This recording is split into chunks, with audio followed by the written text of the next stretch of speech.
Hello ladies and gentlemen, welcome back to this, well, what is another Talking Rugby Union video. I think it's, to be fair, I think it's only the second one of the Rugby World Cup, which is a bit... We started with one with a preview show and we finished with one with a bit of a review of the tournament, haven't we? And this one's going to be significantly shorter as well, which is probably the most noticeable thing, but also the most consumable thing for people. So, the Rugby World Cup has ended with South Africa winning it, beating England 12 points to 32 in the final. Myself and Chris are going to talk about kind of England's journey, were we surprised by what they did, as well as kind of just South Africa being deserving of winning, specifically on the day. So yeah, that was it. The final was South Africa versus England, or England versus South Africa, because of the way the seedings worked. South Africa winning it in the end, 12 points to 32. Chris, what was your kind of feeling about South Africa winning on the day? I sort of felt like the game got away from England very early on. We've just recorded our podcast, which will be going out later on today, and we said sort of one of the key moments was when Kyle Sinclair was taken off after 3 minutes, and from there it sort of was a spark for England, sort of slowly unravelled for them, and I think they were forcing a lot of things far too often, whereas South Africa stuck to the basics and stuck to what got them to the World Cup final, whereas England were trying things that were completely different. And, you know, trying to play out from their own 22 as one. You said before during the pod that, you know, Billy Vunipola should have normally have picked up the base of a ruck and gone himself, whereas this time he tried to fling the pass out the back door, which was very un-Billy Vunipola-like, if you like, and also the Ben Youngs pass, which was overthrown over Anthony Watson's head. It's like the first time we've seen Ben Youngs do that during the tournament. So there were bits and pieces of England's gameplay which arrived at the wrong moment of this tournament. They were going to try something new, maybe that could have come in the pool stages, but whereas things didn't click for England, they clicked for South Africa on the day, and you know, you can't take anything away from that performance from them. Yeah, and the thing is, it was the first time since 2007 that either side had got to the Rugby World Cup final, and it was the same result. Yeah, and I think you put actually in your review piece that Joe, it was the first try South Africa had scored in a final, which I was absolutely mind-blowing stat. Yeah. But yeah, it was the same outcome. I don't think many people expected it to be the same outcome going in. You know, everyone going into the bars and the rugby clubs on Saturday morning, pint in hand, would have been thinking, hang on a second, you know, this is a really good chance for us to win the trophy for the first time since 2003. But unfortunately, from an England perspective, it didn't work out that way. Well, the thing is that England's performance in particular against the All Blacks was indicative of a side that was probably... Well, the thing is, what people said going into that game was whoever won out of England and New Zealand was going to win the trophy. Yeah. And on this occasion, that wasn't the case. I think not even going into that game, Joe. I think if you worked out the journeys of the teams through the whole World Cup, that was probably people were targeting that game and go, well, if New Zealand win Pool B and England win Pool C, then that will be potentially the semi-final, and that will where the winners coming from. That half of the draws where the winners coming from, but it didn't work out like that. And I think maybe people's opinions might have changed after South Africa had such a great rugby championship, the first title in 10 years. And people may have thought, well, hang on, that's maybe South Africa are going to go and challenge from that other half of the draw, and you know, they got to the final and thoroughly deserved, like I said before, thoroughly deserved to get the win because of the way they played. They just took to everything they've learned over the last sort of 18 months over Rassie Erasmus, and it came to fruition on Saturday. Scoring 2 great tries too. Yeah. The thing is, they weren't even like just tries.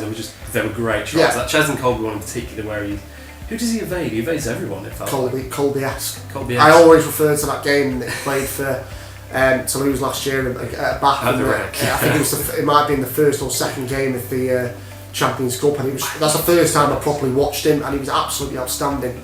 And you saw a glimpse of that. I mean, he's not playing at his brilliant best, I don't think, during the tournament, and obviously he missed the semi-final win against Wales. But you know, when he can light the spark, he really does ignite, doesn't he? So he's you know, brilliant try, and topped off what was such a fantastic evening for the Springboks. Yeah, and going into it, myself and Chris kind of had a bit more of a realisation, myself in particular, a realisation of what a win would mean to South Africa as a whole. Of course, not only the first ever black captain for the country lifting the trophy, the first ever black captain to lift the trophy, as I believe, full stop. There's what we learnt was, especially from the interview with John Stransky, which is still available on talkingrugbyunion.co.uk now. So that's a mouthful, isn't it? Is that there are a few issues in South Africa at the minute that this kind of a win maybe would unite a country again, even if it is for a short time. Yeah, absolutely, Joe. I think I said before that I didn't really know too much about what was going on, but when you interviewed Joel and you said, well, this is the angle he's gone with, I think even you were a bit taken aback with how sort of the situation, how much this game, 18-minute game of rugby would mean to not just those players, not just the coaching staff who were involved, the people back home. And I think the way they've been received after this victory, we've seen Sia Khaleesi getting absolutely mobbed by supporters back in South Africa. They're absolutely come together and united for this success. And like 1995, you hope that it does have a really, really positive impact on the country, because some of the stories, some of those current South African players have been through. You look at some of the more privileged countries in the world who have grown up in a rugby lifestyle. They've not with a silver spoon to an extent, but they've been able to get into academies and enjoy the benefits of rugby, whereas these guys have grown up in the face of adversity and in the face of poverty, and it's the country not knowing in any stability whatsoever. So it's a massive achievement. I think as much as it's great South Africa won the World Cup, brilliant achievement, that side of it just adds to how special it was, I think. Yeah, I mean, there were stories, wasn't there? Sia Khaleesi going to school just because they had bred there. The Pimpy, the left winger, lost, basically everyone in his family. So, when you think about it from a competitive standpoint, obviously we wanted England to win. Mm-hmm. I think we'll both quite honestly say that. 100% wanted England. But then from maybe the human angle, probably the right people won the day, and the right people probably deserve to win it more than England, which I know sounds a bit whatever. It was, but it was, you're right, Joe, it was the right result on the day, wasn't it? The right outcome happened. England can have absolutely no complaints with it, but from a wider point of view, definitely that result could really help a country that is struggling at the moment, and hopefully it unites them once again. Yeah, and one of the bullet points I've got written down now. So Eddie Jones. What do we do with Eddie? Here we go. What do we do with Eddie Jones? Because he's contracted until 2021, but as I believe that is an optional. Right. I think he'll stay. I think he should stay. I think. I'm not sure it'll be for 4 years. Well, it's only to 2021, so it's 2 years anyway. My belief when he signed that contract extension was because he wanted to be the Lions head coach.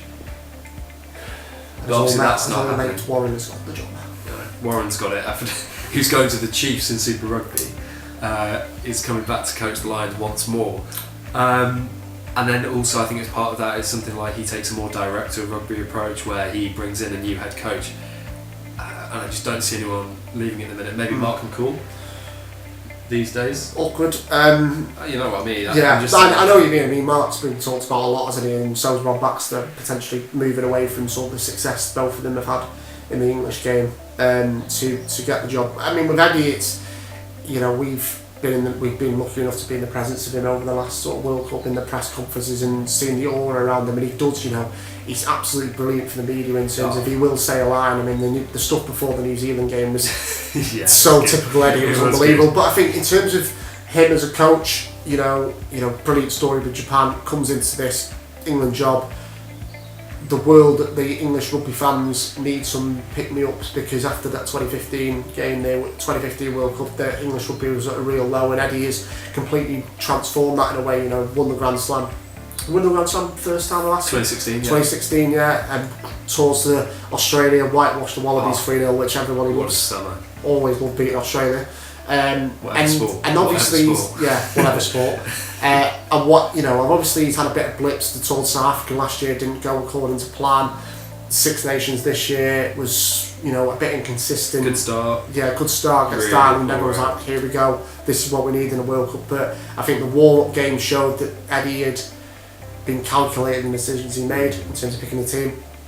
And then going into the World Cup, I mean, me and you were both a bit critical in terms of we haven't seen the best of him. They've not out of first gear yet. But it was clear that we weren't wrong, and it was clear that they were building, weren't they, to that New Zealand game. And before that, obviously, selections and everything that he did forward, back at 10, etc., was very much vindicated. And I think that alone, in terms of that long summary that I've just put together there, deserve. I do think Eddie should stick on for the next 4 years. I think because definitely the next 2, because England are in a really good place, and with the squad that I've got quite a young squad there still, and I think they can. The oldest player, probably Dan Cole. Probably Dan Cole, yeah. Wow. Yeah, and I think obviously there is a few positions where you think, well, where are England really struggling? Maybe scrum half potentially, but there is a bright future there, and Eddie is it's sort of where Stuart Lancaster sort of put the foundations in with a lot of the young players. Eddie's now used that, and he can then build on it potentially for the next 4 years. Top couple of moments from the World Cup, Chris? I've just rambled on then, so we're a bit short for time, but top 5, I said because of the pool stages that I covered. It was Pool D, Wales' performance against Australia, absolutely outstanding, probably the best game for me at the World Cup. Wales had shown every single characteristic possible to win that game. Yeah. Fiji, Uruguay, definitely in my group. I think that was even the week of the game, of the Wales-Australia game. Yeah, was it the same day? No, that Fiji, Uruguay I think was the Wednesday or the Tuesday, and then Wales, Australia was the Sunday. It feels a long time ago. It does feel a long time ago, that pretty much 2 months ago. So I'd say the whole narrative beyond that, Uruguay versus Fiji, where it was held, the city, or the town that had been massively affected by the tsunami. Unbelievable story for Uruguay to go win there. Really brought Rugby United together, I thought, that day. And then I'd say Japan's performance against Scotland, also in the final pool match. So much story surrounding that, and what a game to top off the pool stage. So that, and obviously England's win against New Zealand is the best I think I've ever seen England play. Definitely. That probably was the best thing we've ever played. For me, one of the top moments was easily Canada helping out with the clean-up efforts after the typhoon hit, where they were staying. I can't remember where it was. I think it was Fukuoka. Yeah. And helping. But the thing is, obviously, just hearing them hear that they helped clean up is enough. To hear that they helped clean up so that people get to the fan park and still watch the games that happen elsewhere in the country, so the typhoon didn't really affect people's daily lives that they had planned for that day anyway. That was pretty special. So that was pretty good. I'm trying to think, there's so many moments, there always is. Probably just the way the rugby community came together after the typhoon hit, because the last statistic I remember was 18 people died in that typhoon. Yeah. And as much as it's a regular occurrence in Japan, it's still kind of not really what you want to happen during the Rugby World Cup, where the country is in the spotlight. And it was, all of it was so uplifting, wasn't it, about the whole sort of the Japan World Cup. Everyone was getting involved, the country just embraced it, and then for that to happen, the typhoon to hit was such a shock to a lot of people, like say Joe, who haven't experienced it before. But then, like you said, the whole unity for everyone to get back into that stadium for that Scotland game was unbelievable. So that, again, I think that sort of off the field and a more sort of away from rugby, those were definitely, I agree with you, 2 moments which really stood out for me. Yeah, I'm trying to think, because there was, as I said, there was so many moments. Baksan, the guy that had all the jerseys, that was probably a good highlight actually. I wonder if I think he got all the teams in the end, didn't he? I think so, yeah. It's quite impressive. Yeah, it's pretty. We didn't not great for your skin, but yeah. Yeah, I imagine. Yeah. His missus is fuming with the bathtub. Yeah. She's not happy. But yeah, Josh Larson apologised to Franz Malherbe after his incident that led to a red card. TJ Panara's try against Namibia? Yeah, Namibia. That was a great try. That great try. That was amazing. Unbelievable try. Did that one try of the year? It might have done. Might have done try the tournament. And of course, after the tournament's ended, with 1 minute to go on the timer, obviously Rassie Erasmus coach of the year. Yeah, and he's stepped away now from head coach role, hasn't he? He's done. What a way, you completely turn the Springboks around. You pick Sia Khaleesi as the captain, historic moment when he runs out against England in 2018.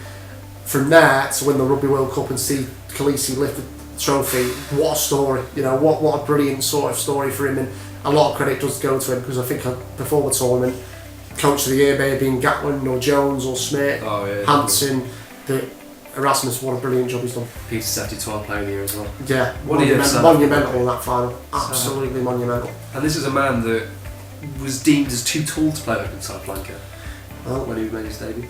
Even we wish that would have been the case. Yeah, we do, because I think we'd still be partying today, Chris, to be honest. Yes.